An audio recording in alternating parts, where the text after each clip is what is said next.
Police अधीक्षक अतुल कुलकर्णी यांनी सोलापूर ग्रामीण जिल्ह्याचा पदभार स्वीकारल्यानंतर आगामी विधानसभा निवडणुकीच्या अनुषंगाने स्थानिक गुन्हे शाखेकडील सर्व पोलीस अधिकारी, पोलीस अंमलदार यांची बैठक घेऊन त्यांनी मालाविषयी आणि शरीराविषयी गुन्हे करणाऱ्या आरोपितांवर योग्य ती प्रतिबंधात्मक कारवाई करून गुन्हे नियंत्रण आणण्याबाबत वरिष्ठ पोलीस निरीक्षक सुरेश निंबाळकर यांना सूचना देऊन आदेशित केले होते। यावरून सुरेश निंबाळकर, वरिष्ठ पोलीस निरीक्षक, स्थानिक गुन्हे शाखा यांनी स्थानिक गुन्हे शाखेकडील पोलीस अधिकारी, अंमलदार यांना गुन्हे प्रतिबंध आणि प्रकटीकरण कामी मार्गदर्शन आणि सूचना दिल्या होत्या। पोलीस उपनिरीक्षक सूरज निंबाळकर त्यांचे पथक सोलापूर तालुका पोलीस ठाणे आवारातील स्थानिक गुन्हे शाखा कार्यालयात हजर असताना पोलीस हेड कॉन्स्टेबल विजयकुमार भरले यांना गोपनीय बातमीदारामार्फत बातमी मिळाली की इसम नामे राहुल माने, राहणार मिरज, जिल्हा सांगली, हा अंगात गजगा निळ्या रंगाचा हाफ टी शर्ट आणि निळ्या रंगाची जीन्स घालून सोलापूर ते विजापूर या महामार्गावर असलेल्या 13 मैल येथील ब्रिज खाली एक देशी बनावटीचे पिस्टल आणि राऊंड सोबत बाळगून उभा असल्याची बातमी मिळाली। पोलीस उपनिरीक्षक सूरज निंबाळकर आणि त्यांचे पथक रवाना होऊन सोलापूर विजापूर हायवेवर असलेल्या 13 मैल ब्रिज जवळ असणाऱ्या सर्व्हिस रोडवर बातमीत नमूद वर्णनाप्रमाणे इसम दिसून आल्याने त्यास लागलीच गराडा घालून जागीच पकडले।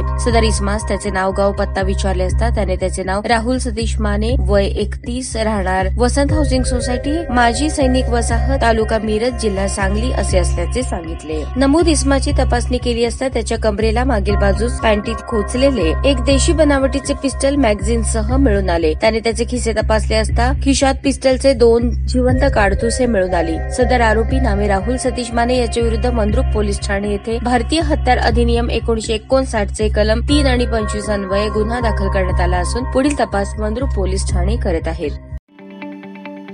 ताज्या बातम्या पाहण्यासाठी प्राईम महाराष्ट्र न्यूज चॅनलला सबस्क्राईब करा।